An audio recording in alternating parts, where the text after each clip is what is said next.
नमस्कार, आप देख रहे हैं सुदर्शन न्यूज। मैं हूं आपके साथ शिवम दत्त मेहता। रात के 9 बज चुके हैं। समय हो गया है आपके नए पसंदीदा शो यानी कि जनमत का एकमात्र ऐसा शो जहां पर हम हर खबर पर पोल के माध्यम से आपको सहभागी बनाते हैं, आप उसमें भाग लेते हैं।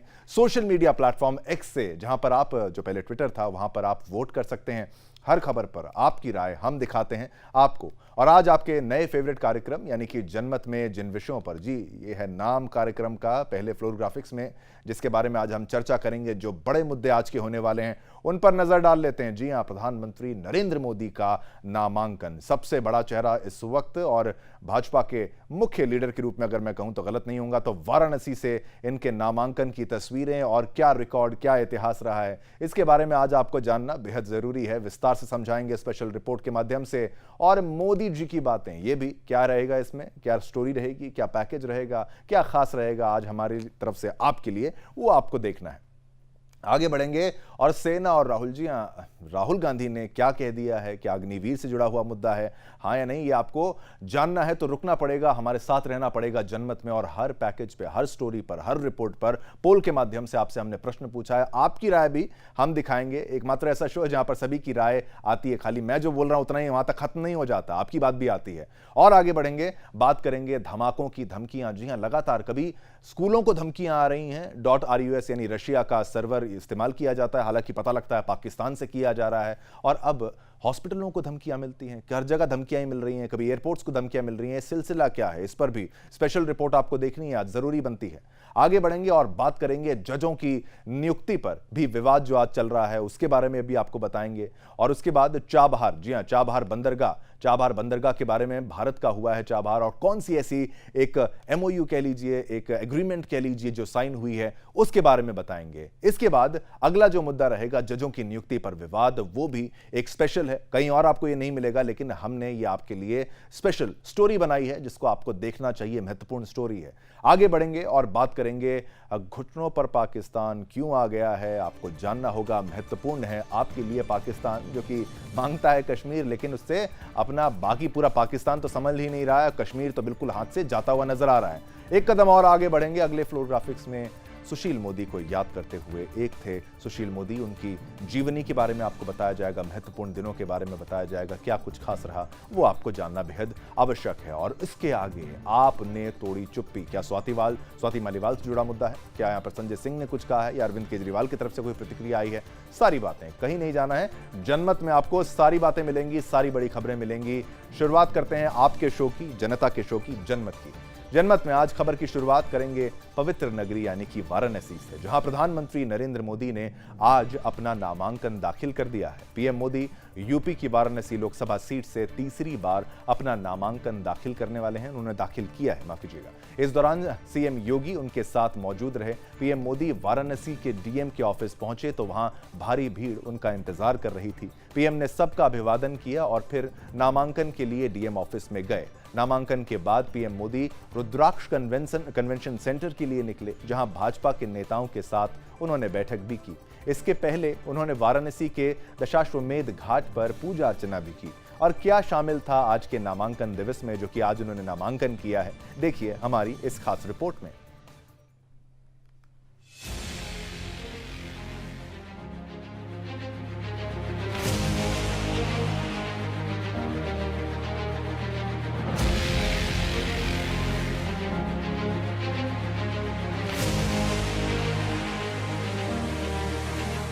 प्रधानमंत्री नरेंद्र मोदी ने यूपी की वाराणसी लोकसभा सीट से तीसरी बार अपना नामांकन दाखिल कर दिया। इस दौरान सीएम योगी भी उनके साथ मौजूद रहे। प्रधानमंत्री नरेंद्र मोदी 11:40 पर वाराणसी से लोकसभा चुनाव 2024 के लिए अपना नामांकन दाखिल करने पहुंचे। पीएम के नामांकन में बीजेपी के राष्ट्रीय अध्यक्ष जेपी नड्डा, कई केंद्रीय मंत्री और 11 राज्यों के सीएम शामिल हुए। सुबह दशाश्वमेध घाट पर पूजा अर्चना के बाद पीएम क्रूज से नमो घाट पहुंचे। काल भैरव मंदिर में दर्शन और काशी के कोतवाल से अनुमति के बाद पीएम कलेक्ट्रेट पहुंचकर 11:40 पर अपना नामांकन दाखिल किया। नामांकन के बाद पीएम ने रुद्राक्ष कन्वेंशन सेंटर में पार्टी कार्यकर्ताओं के साथ बैठक भी की। पीएम के नामांकन में बीजेपी के राष्ट्रीय अध्यक्ष जेपी नड्डा, कई केंद्रीय मंत्री और गृह मंत्री अमित शाह समेत रक्षा मंत्री राजनाथ सिंह, यूपी के सीएम योगी आदित्यनाथ, महाराष्ट्र के सीएम एकनाथ शिंदे के अलावा उत्तराखंड के मुख्यमंत्री पुष्कर सिंह धामी, मध्य प्रदेश के मुख्यमंत्री मोहन यादव, छत्तीसगढ़ के मुख्यमंत्री विष्णुदेव साय, राजस्थान के सीएम भजनलाल शर्मा, असम के मुख्यमंत्री हेमंत बिस्व शर्मा, हरियाणा के मुख्यमंत्री नायब सैनी, गोवा के मुख्यमंत्री प्रमोद सावंत और सिक्किम के मुख्यमंत्री प्रेम सिंह तमांग के अलावा त्रिपुरा के मुख्यमंत्री माणिक साह भी शामिल हुए। नामांकन के अवसर पर पीएम नरेंद्र मोदी ने एक्स पर लिखा कि आज काशी में हमारे मूल्यवान एनडीए सहयोगी की उपस्थिति से मैं सम्मानित महसूस कर रहा हूं। हमारा गठबंधन राष्ट्रीय प्रगति और क्षेत्रीय आकांक्षाओं को पूरा करने की प्रतिबद्धता का प्रतिनिधित्व करता है। हम आने वाले वर्षों में भारत की प्रगति के लिए मिलकर काम करेंगे। पीएम नरेंद्र मोदी ने नामांकन के बाद सोशल मीडिया एक्स पर पोस्ट लिखा, वाराणसी से लगातार तीसरी बार नामांकन कर बेहद उत्सुक हूँ और उत्साहित हूँ। बीते 10 वर्षों से आप सबसे जो अद्भुत स्नेह और आशीर्वाद मिला है, उसने मुझे निरंतर सेवा भाव और पूरे संकल्प के साथ काम करने के लिए प्रेरित किया है। आपके भरपूर समर्थन और सहभागिता से मैं अपने तीसरे टर्म में भी नई ऊर्जा शक्ति के साथ यहाँ के चौतरफा विकास और जनता जनार्दन के कल्याण में जुटा रहूंगा। Bureau report, Sudarshan news.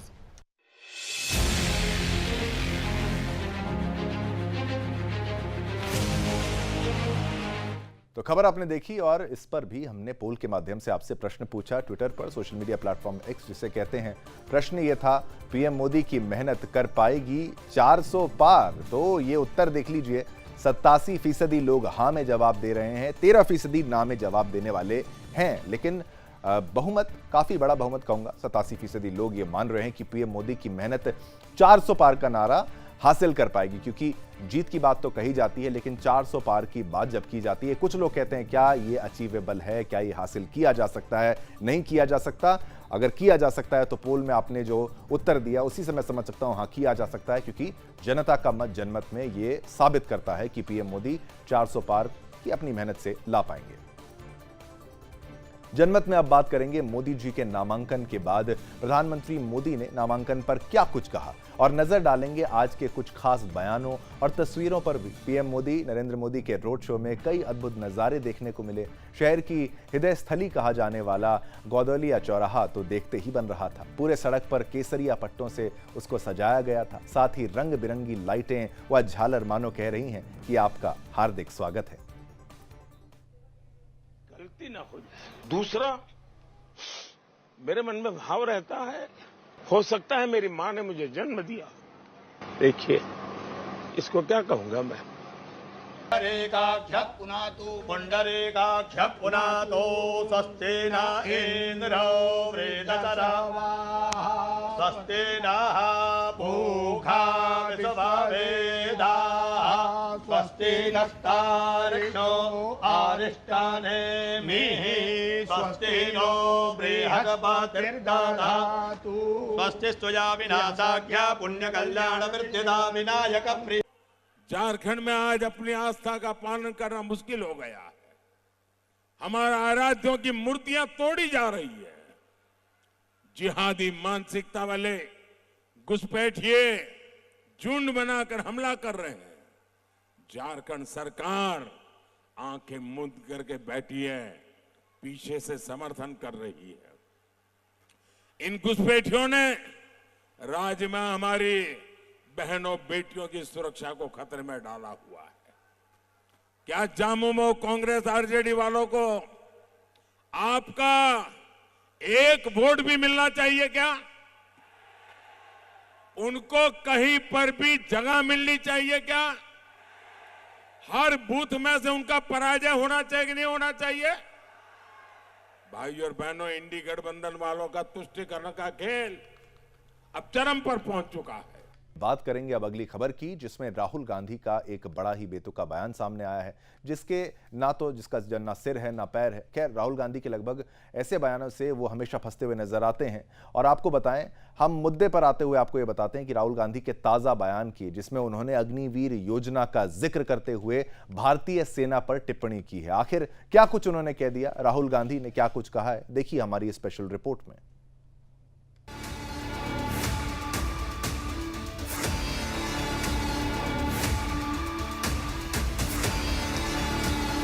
Rahul Gandhi यूं तो अक्सर अपने बेतुके बयानों के लिए चर्चा में रहते हैं, लेकिन इस बार राहुल गांधी ने अग्निवीर योजना पर टिप्पणी करते हुए भारतीय सेना पर कुछ ऐसा कह दिया जिसका कोई अर्थ निकाल पाना किसी के लिए भी नामुमकिन सा साबित हो रहा है। दरअसल राहुल गांधी रायबरेली में जनसभा को संबोधित कर रहे थे। जनसभा को संबोधित करते हुए राहुल गांधी ने कहा कि ये उनकी मां और दादी की कर्मभूमि है, इसीलिए उन्होंने रायबरेली से लड़ने का चयन किया। फिर उन्होंने पीएम नरेंद्र मोदी पर हमला करने के चक्कर में हिंदुस्तान की सेना पर निशाना साध लिया। राहुल ने कहा कि नरेंद्र मोदी ने सेना को 2 हिस्सों में बांट दिया, एक गरीबों की सेना और एक अमीरों की। अग्निवीर योजना गरीब नौजवानों के लिए है, जिसमें गरीब मजदूरों को भर्ती किया जाएगा और फिर 3 साल के बाद निकाल दिया जाएगा।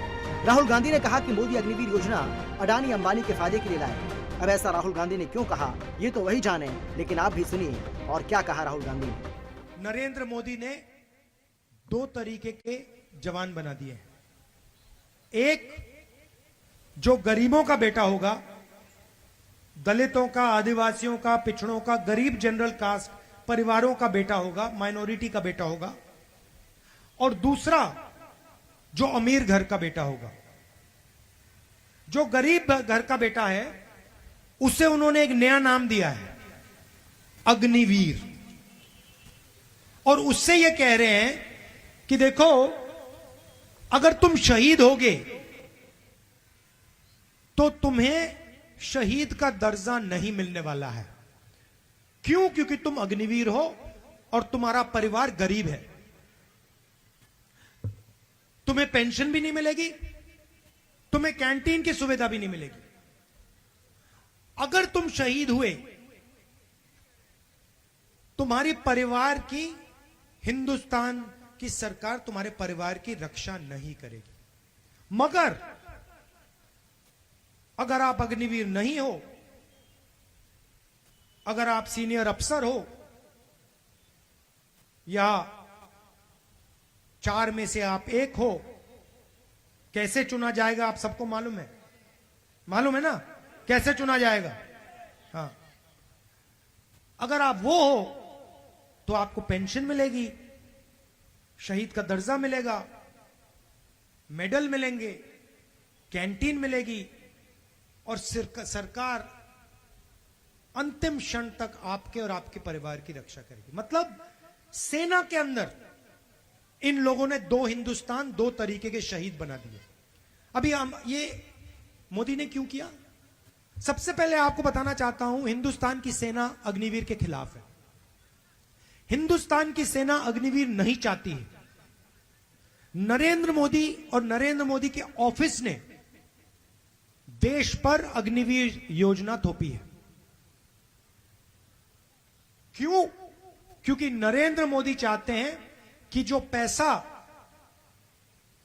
जवानों के पेंशन में जाता है, जवानों की कैंटीन में जाता है,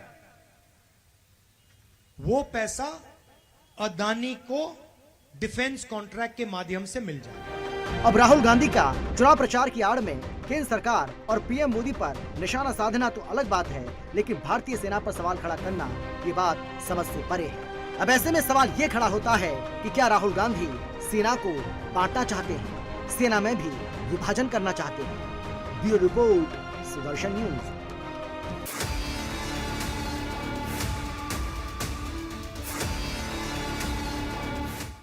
तो खबर आपने देखी, खबर को आपने समझा, और ऐसी बातें करना सेना के लिए, अग्निवीर योजनाओं के लिए बिल्कुल भी मुझे तो नहीं लगता ठीक है। और ऐसा किया तो किसको राजनीतिक विषय बनाना कहां तक ठीक था? पोल के माध्यम से हमने आपसे जो प्रश्न पूछा वो मैं आपको बता देता हूं। क्या सेना को बांटना चाहते हैं राहुल? ऐसे बयानों के जरिए इस तरीके से लगभग 90% लोगों ने हाँ में जवाब दिया है। 10 से 11% लोग कह रहे हैं नहीं, ऐसा नहीं है। लेकिन बहुमत, एक तरीके से प्रचंड बहुमत यही कह रहा है कि हाँ, सेना को बांटने क्या इरादा है राहुल गांधी का, जिस तरीके की बयानबाजी की गई है।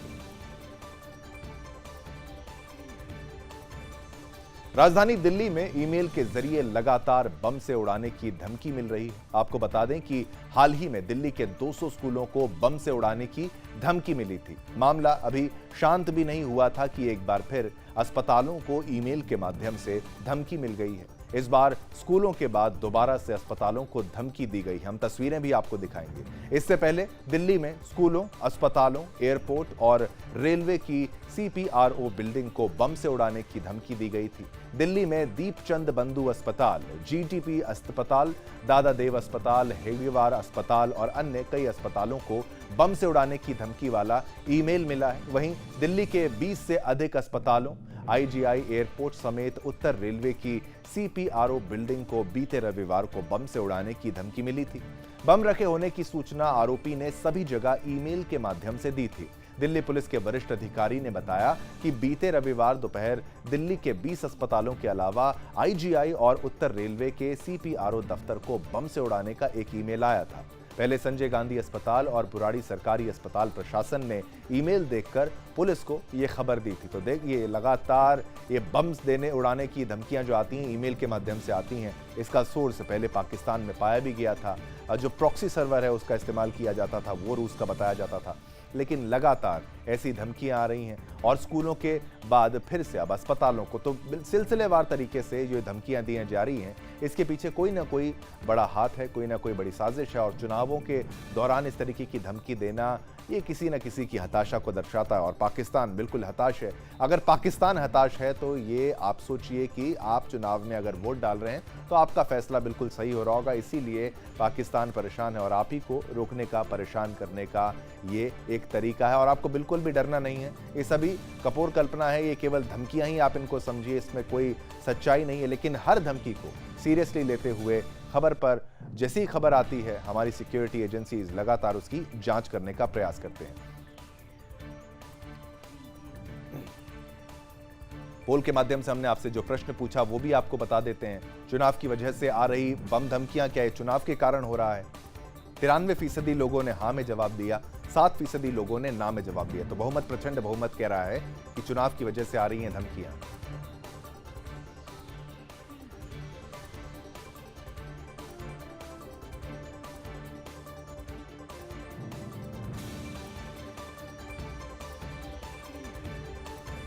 जनमत में अब अगली खबर है कि भारत और ईरान के बीच एक समझौता हुआ है, जिसके तहत चाबहार बंदरगाह को अब भारत के हवाले कर दिया गया है।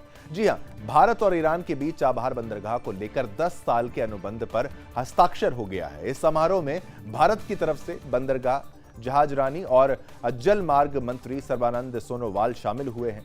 इसी के साथ चाबहार विदेश में भारत सरकार द्वारा संभाला जाने वाला चाबहार बंदरगाह पहला बंदरगाह बन गया है। भारत और ईरान के बीच चाबहार पोर्ट को लेकर हुए समझौते को पाकिस्तान के लिए बड़ा झटका माना जा रहा है।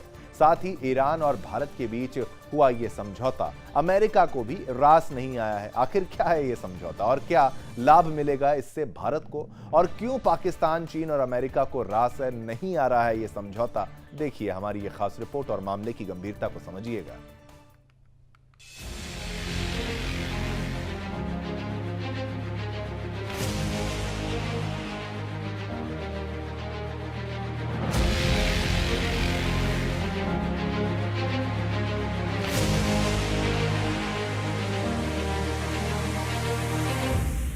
भारत और ईरान के बीच चाबहार बंदरगाह को लेकर 10 साल के अनुबंध पर हस्ताक्षर हो गया है।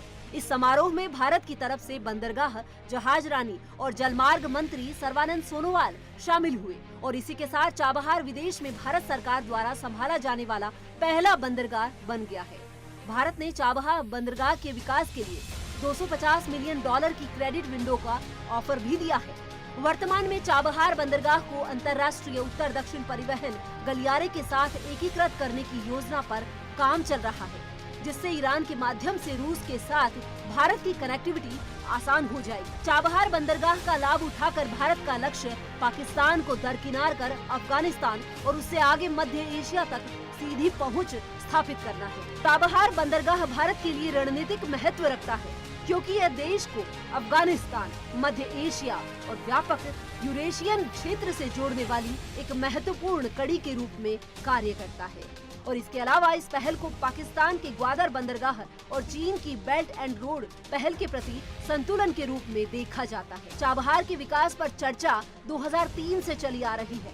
2013 में भारत ने चाबहार के विकास के लिए $100 मिलियन का निवेश करने की प्रतिबद्धता जताई थी। चाबहार बंदरगाह पर साझेदारी अंततः 2016 में प्रधानमंत्री नरेंद्र मोदी की ईरान यात्रा के दौरान स्थापित की गई। इस दौरान भारत शाहिद बेहेश्ती टर्मिनल के विकास में $85 मिलियन का निवेश करने पर भी सहमत हुआ। 2018 में तत्कालीन ईरान के राष्ट्रपति हसन रूहानी ने बंदरगाह में भारत की भूमिका का विस्तार करने पर चर्चा की थी, जबकि दोनों देशों के बीच मौजूदा समझौते में शाहिद बेहेश्ती टर्मिनल पर परिचालन ये शामिल है और इसे सालाना नवीनीकृत किया जाता है। नया 10 वर्षीय समझौता मूल अनुबंध को खत्म करने के लिए डिजाइन किया गया है, जो चाबहार पोर्ट के संचालन में भारत की भागीदारी के लिए और अधिक मजबूत ढांचा प्रदान करता है। समझौते का समय फिलिस्तीन पर इजराइल के हमले के बाद पश्चिम एशिया में बढ़ते संकट के साथ मेल खाता है, जिसने प्रमुख व्यापार मार्गों को बाधित कर दिया है और क्षेत्रीय कनेक्टिविटी को मजबूत करने की तात्कालिकता पर जोर दिया है। कुछ दिनों पहले ही भारतीय विदेश मंत्रालय ने अप्रैल में बंगाल की खाड़ी में म्यांमार के सिटवे बंदरगाह का परिचालन नियंत्रण संभालने के लिए इंडिया पोर्ट्स ग्लोबल के एक प्रस्ताव को मंजूरी दी है। Bureau report, Sudarshan news.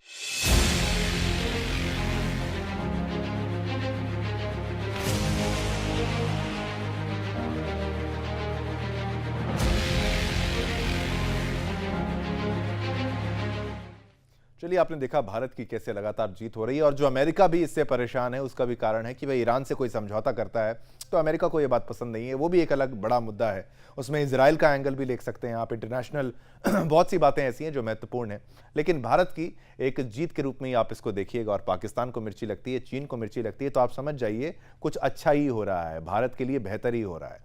अब बात करते हैं अगली खबर की। हिमाचल प्रदेश में जो 2 जजों की नियुक्ति को लेकर विवाद का मामला सामने आया है। जी हां, दरअसल याचिका 2 वरिष्ठ जिला न्यायाधीशों चिराग भानु सिंह और अरविंद मल्होत्रा की ओर से दायर की गई है। याचिका में कहा गया है कि हिमाचल प्रदेश हाईकोर्ट कॉलेजियम ने उनकी योग्यता और वरिष्ठता को नजरअंदाज कर दिया है। साथ ही भारत के मुख्य न्यायाधीश CJI DY चंद्रचूड़ की अध्यक्षता वाली सुप्रीम कोर्ट कॉलेजियम के हाई कोर्ट में पदोन्नति के लिए उनके नामों को, सिफारिश को भी आप सोचिए नजरअंदाज कर दिया गया है। आखिर क्या है पूरा मामला और क्या हो रहा है कॉलेजियम में, ये हमारी स्पेशल रिपोर्ट के माध्यम से जानिए।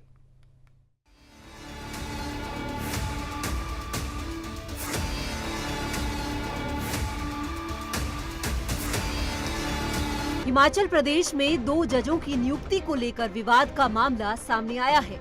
याचिकाकर्ताओं का कहना है कि हिमाचल प्रदेश हाईकोर्ट कॉलेजियम ने 23 अप्रैल 2024 को सुप्रीम कोर्ट कॉलेजियम की ओर से उनके नामों की सिफारिश और पुनर्विचार के लिए कानून मंत्रालय के पत्र पर विचार किए बिना हाईकोर्ट के न्यायाधीशों के रूप में पदोन्नति के लिए 2 न्यायिक अधिकारियों के नामों की सिफारिश की है। सुप्रीम कोर्ट ने सोमवार को हिमाचल प्रदेश हाईकोर्ट के रजिस्ट्रार जनरल को नोटिस जारी कर एक रिपोर्ट पेश करने का निर्देश दिया कि क्या हाईकोर्ट कॉलेजियम ने सुप्रीम कोर्ट कॉलेजियम की ओर से 4 जनवरी को की गई सिफारिश के अनुसार 2 वरिष्ठतम जिला न्यायिक अधिकारियों के नामों पर पुनर्विचार किया है।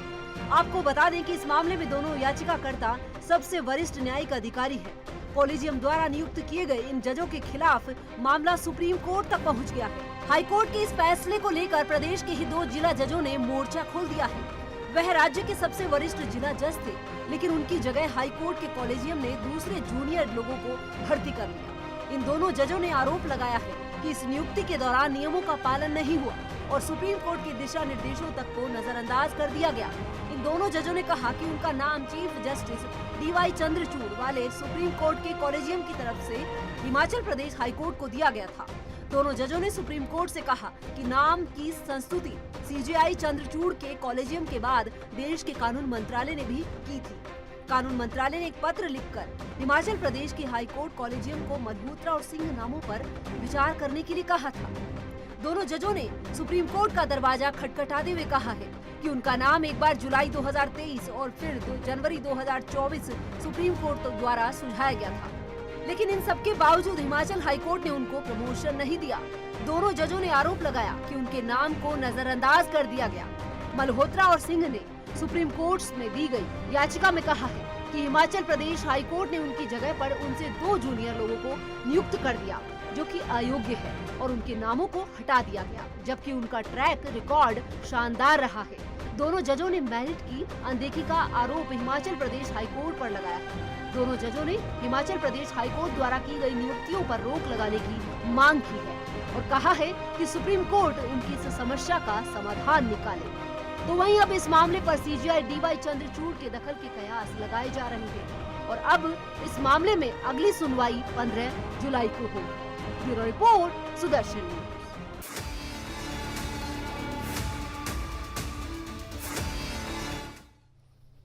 तो देखा आपने कोलिजियम वाला मामला और सुप्रीम कोर्ट के जजेस वाला और हाई कोर्ट के जजेस वाला, और इसका क्या होगा अंत में ये आने वाला समय बताएगा। उस पर भी हम अपनी स्पेशल रिपोर्ट आपको जरूर दिखाएंगे। बात करेंगे पाकिस्तान की। जी हां, पाकिस्तान के कब्जे वाले कश्मीर यानी पीओके में प्रदर्शनकारी भोजन, ईंधन और उपयोगिताओं की बढ़ती कीमतों और क्षेत्र को प्रभावित करने वाली कई अन्य समस्याओं के खिलाफ अपनी आवाज उठा रहे हैं। बिजली और खाद्य पदार्थों की ऊंची कीमतों के विरोध में व्यापारी बीते शुक्रवार को सड़कों पर उतर आए। आपको बता दें, अगस्त 2023 में, ये आपको 23 में भी बिजली बिलों के खिलाफ ऐसे ही विरोध प्रदर्शन हुए थे।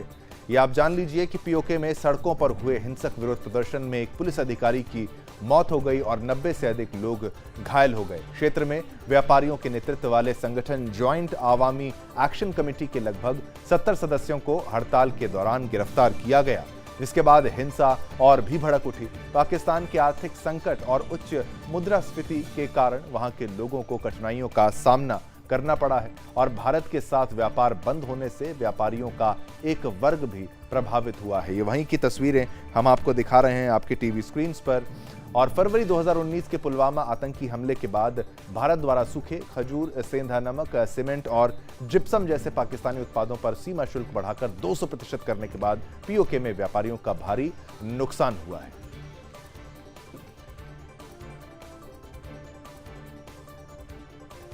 देखिए, इतना वहां पर नुकसान हुआ है कि वहां पर विरोध प्रदर्शन चालू हो गया है और अब वहां पर उनका बुरा समय आ गया है, लोगों का और पाकिस्तानी सरकार का। तो हमारा प्रश्न पोल के माध्यम से जो आपके पास था कि पीओके में बगावत से भारत को फायदा है, तो हाँ में जवाब दिया है 84% लोगों ने, 16% लोगों ने ना में जवाब दिया है, लेकिन वो भी हैं, लेकिन 84% मानते हैं हाँ फायदा हुआ है।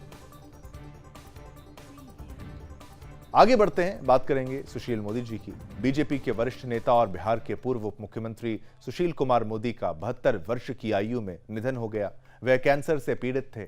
सभी दलों के राजनेताओं ने उनके निधन पर शोक व्यक्त किया और उनके निधन को बिहार की राजनीति के लिए एक अपूरणीय क्षति बताया है। प्रधानमंत्री नरेंद्र मोदी अपने पार्टी के मूल्यवान सहयोगी और दशकों से मित्र रहे सुशील मोदी की मृत्यु से दुखी थे। पीएम मोदी ने बिहार में भाजपा की वृद्धि और सफलता के लिए उन्हें श्रेय दिया। वहीं केंद्रीय गृह मंत्री अमित शाह ने कहा कि बिहार ने राजनीति के एक महान पुरोधा को हमेशा के लिए खो दिया है। उन्होंने एक्स पर पोस्ट किया, उनकी राजनीति गरीबों और पिछड़ों के हितों के लिए समर्पित थी। उनके निधन से बिहार की राजनीति में जो शून्यता आई है उसे लंबे समय तक नहीं भरा जा सकता है। बीजेपी प्रमुख जेपी नड्डा और केंद्रीय रक्षा मंत्री राजनाथ सिंह ने भी उन्हें श्रद्धांजलि दी। बिहार के मुख्यमंत्री नीतीश कुमार ने अपने पूर्व डिप्टी सीएम के निधन पर गहरा दुख व्यक्त किया है। आपको बता दें कि पिछले महीने सुशील मोदी ने एक्स पर यह घोषणा करने के लिए कहा था कि उन्हें कैंसर हो गया है और वह लोकसभा चुनाव में प्रचार नहीं कर पाएंगे।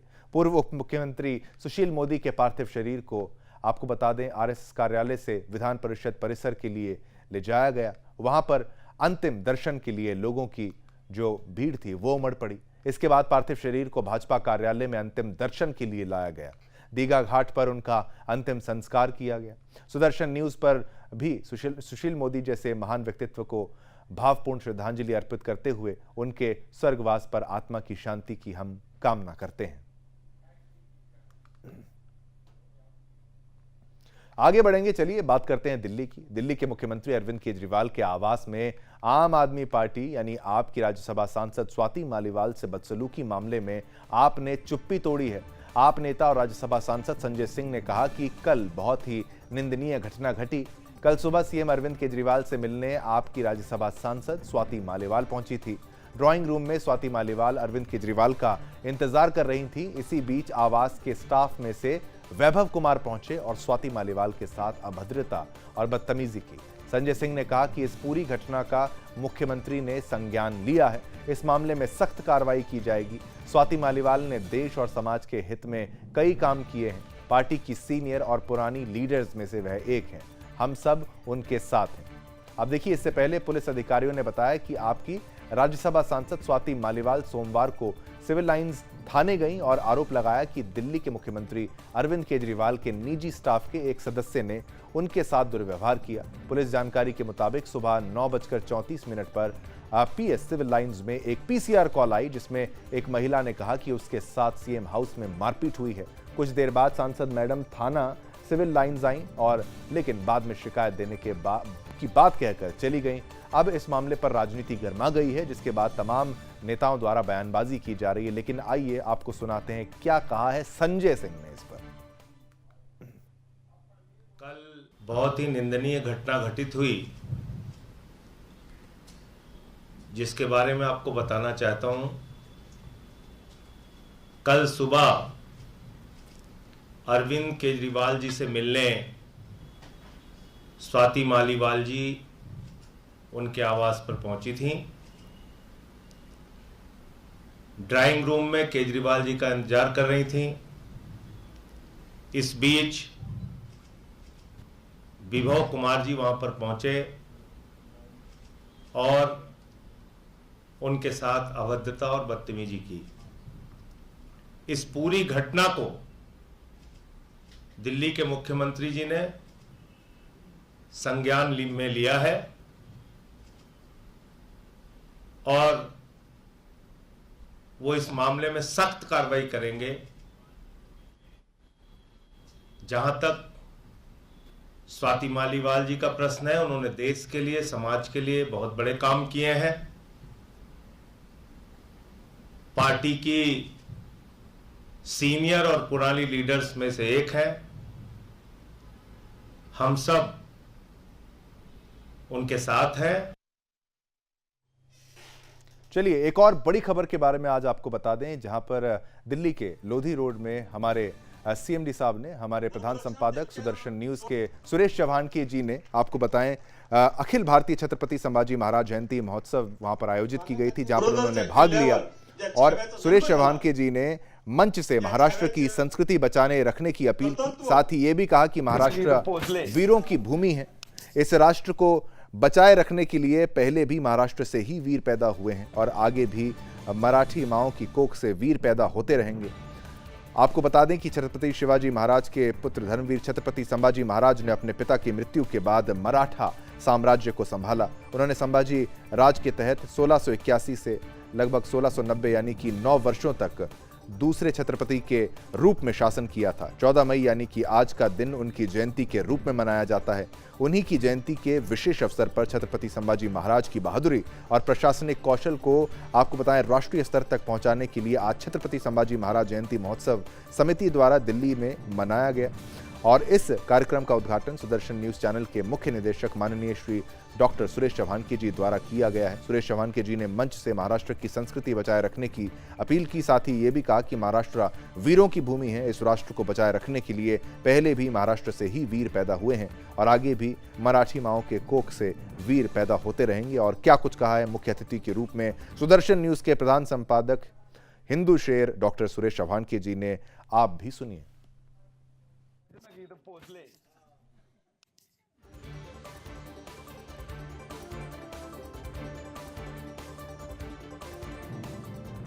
मराठी बोलो। हम जिस दिल्ली में हैं, ये दिल्ली पर मराठों ने राज किया है। भले मैं आज हिंदी में बोल रहा हूं, लेकिन कभी इस दिल्ली की शासकीय भाषा, अधिकृत राजभाषा मराठी थी। लाल किले में वो बादशाह नाम के लिए था, वो तो हमारा सरदार था। और आज दिल्ली नगर पालिका बनने के पहले चांदनी चौक की जो ग्राम पंचायत होगी, उससे भी छोटा अधिकार क्षेत्र उसका मराठों ने लिमिटेड कर दिया था। हम जहां बैठे हैं ये अलग ग्राम है। यहां तक भी दिल्ली के लाल किले में बैठने वाले बादशाह का शासन नहीं था, यहां तक भी नहीं था, इतना मर्यादित कर दिया था। और उसको अपने बेगमों की कारण, बढ़ रहे खर्चे के कारण मेरी सैलरी बढ़ाओ, ऐसा अर्जी लिखने के लिए मराठी लिखनी पड़ती थी। तब शिंदे ने जाकर उसको अप्रूव किया था। आज भी वो लेटर लिखित में है। यहां पर हमारे कई चिन्ह हैं, कई सड़कों के नाम हैं, ये तो है, लेकिन थे का कोई महत्व नहीं है, क्योंकि वो तो इतिहास हुआ, सम्मान है, ठीक है, लेकिन वर्तमान और भविष्य क्या है, इसकी चिंता आज होनी चाहिए। देखिए, संभाजी महाराज जी का पहला विषय कर लेते हैं कि छत्रपति संभाजी महाराज जी का दिल्ली वालों ने और उत्तर भारत ने क्यों जयंती मनानी चाहिए, क्यों उनका सम्मान करना चाहिए। ध्यान रखिए, उस कालखंड का स्मरण करिए जब दरिंदा औरंगजेब महाराष्ट्र में गया था और उसको यहां मराठों ने 27 साल तक आने ही नहीं दिया, उसकी भी कब्र वही खोद दी, आने नहीं दिया। इतना दरिंदा जिसने अपने बाप को भी पानी नहीं पिलाया, मतलब उसको जेल में रखा और पानी नहीं पिलाता था, तो कहता था कि अरे तुमसे तो काफिर हिंदू अच्छे हैं जो अपने मरे हुए पुरखों के लिए प्रतिवर्ष 15 दिन पितृपक्ष करते हैं। चलिए, इसी के साथ आज के जनमत कार्यक्रम में ये तमाम बड़े मुद्दे, और आपने हमारे प्रधान संपादक श्री सुरेश चव्हाणके जी को भी सुना और वो बात कर रहे थे, महत्वपूर्ण बात, मराठा वीरों की बात भी वो कर रहे थे और इतिहास की बात तो करते ही हैं, लेकिन अभी प्रेजेंट में जो हो रहा है उसके बारे में भी सोचना चाहिए था। वो भी ये एक महत्वपूर्ण संदेश है सुरेश चव्हाणके जी का। इसी के साथ मुझे यानी शिवम दत्त मेहता को और मेरी पूरी टीम को आगे दीजिए। कल फिर जनमत में ऐसे ही नए बड़े मुद्दे आपके लिए, रोचक मुद्दे, विचित्र मुद्दे, सही मुद्दे, आपकी आवाज उठाने वाले मुद्दे हम उठा के लाएंगे। सभी की तरफ से आप सभी को जय हिंद, जय भारत, जय हिंदुस्तान।